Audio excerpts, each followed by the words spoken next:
Thanks very much for staying with us. Time now for Eye on Africa with me, Georgia Calvin-Smith. Tonight, 3 people appear in court accused of having tried to pull off a coup in one of the most stable countries in West Africa. Ghana claims the group was under surveillance for 15 months before being arrested with weapons and makeshift bombs last week. Also, Zimbabwean Doctors' Union leaders prevented by police from leaving hospital to go to South Africa for further treatment. This despite a court order saying that he should not be stopped. We hear from our correspondent in Accra.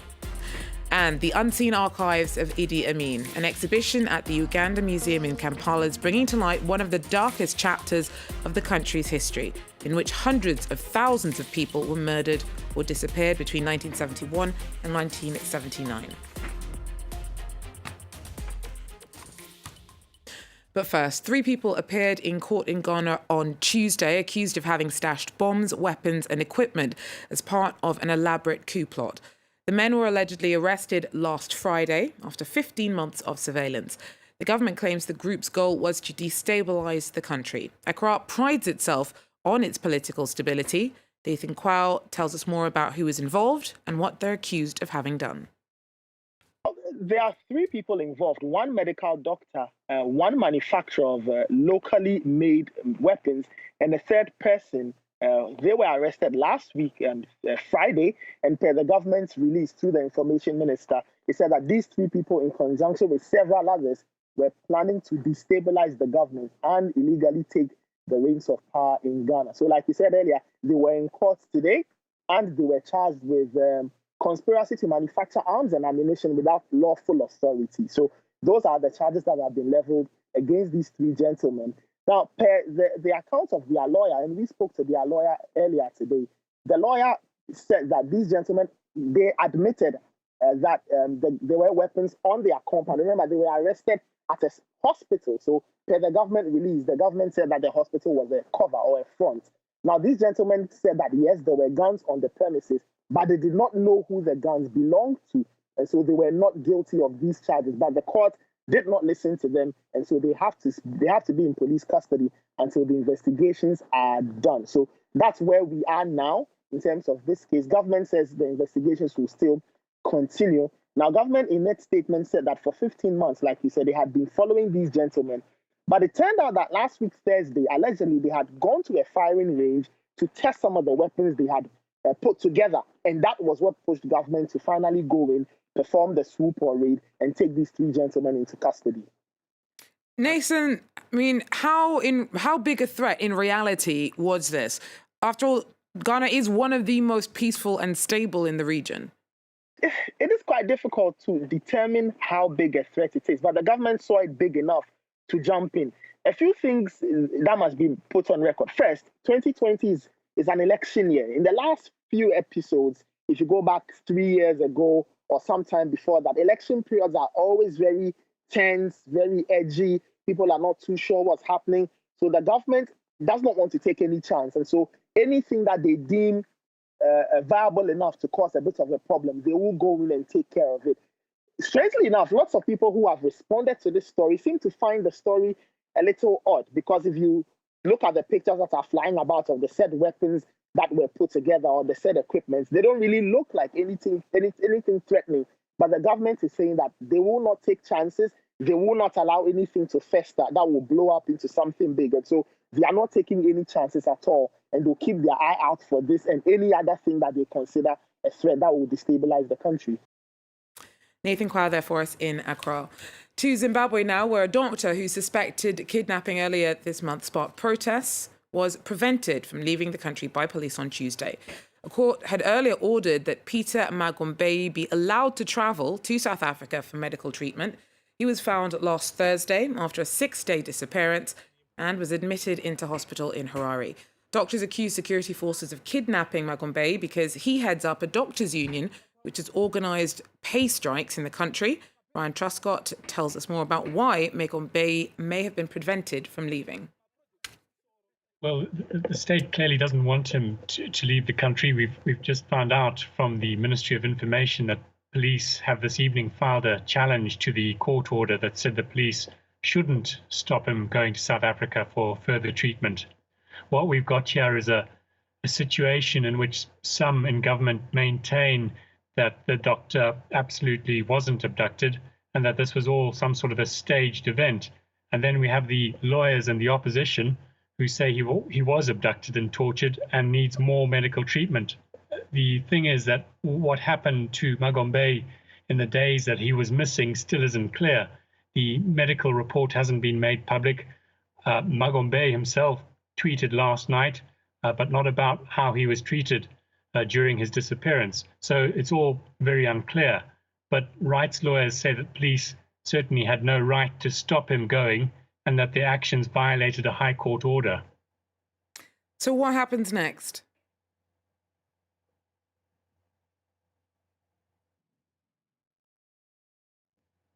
Well, it's difficult to say for certain.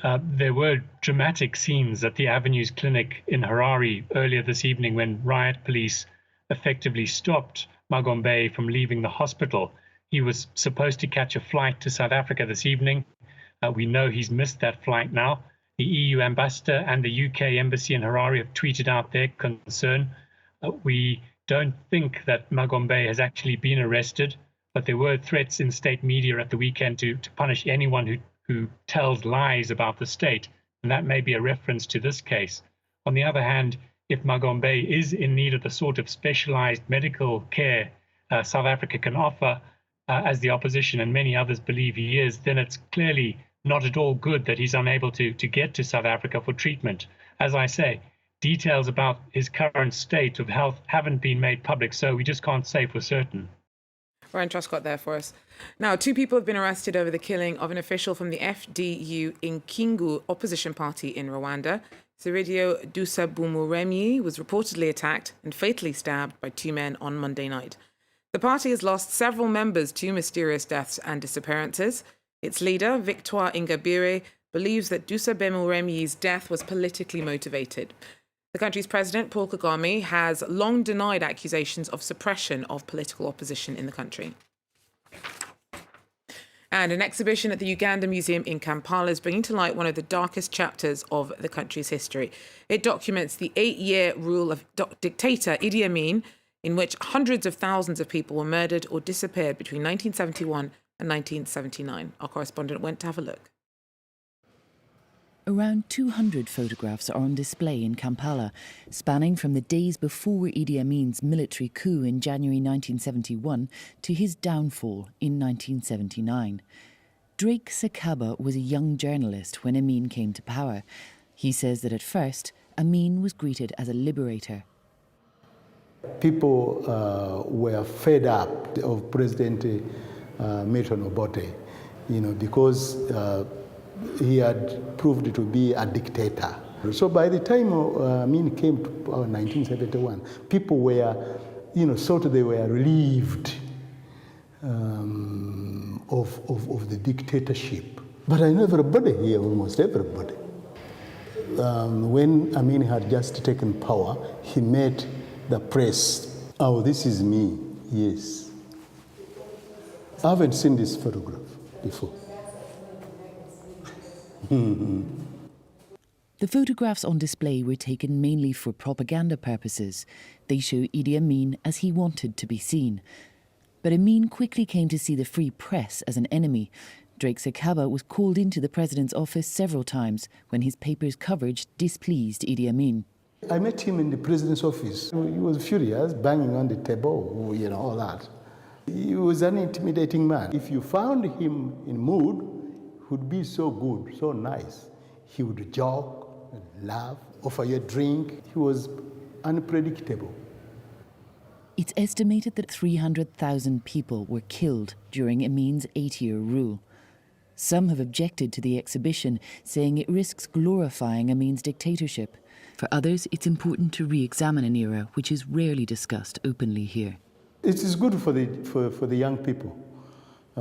Anybody who is below 50 years today, he would love to look at the pictures, such pictures, because they don't know what Amin was.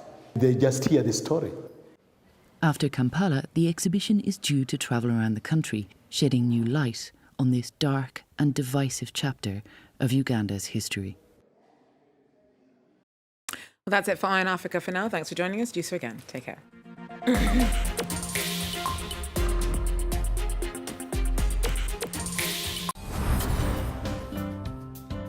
The world is ever-changing. The news doesn't wait. That's why at France 24, we'll always be there to help make sense of world events. For the best international coverage, 24 hours a day, no matter what. France 24, with you everywhere, all the time. Liberté, égalité, actualité. Live from Paris, a debate on the big story of the day with experts, newsmakers and observers. Lots of reactions. Continue the debate after the show is over by sharing your views on our forums. It's my faith and my choice. I'm totally shocking for it. The Debate, hosted by François Picard on France 24 and France24.com. Fake news. Noun. False stories that appear to be news, spread on the internet or using other media. At France 24, our job is to provide you with information that's been verified. We check sources, we check facts, we sort what is true from what is fake. At the France 24 Observers, we verify photos and videos circulating online. If they're fake, we let you know and tell you how we spotted them. In Fact or Fake, we dig into viral stories around Europe to shake out the truth from the trash. Every day on Info Migrants' website, we fight fake news spread on social networks about the reality of migration. France 24, news based on facts. Liberté, égalité, actualité.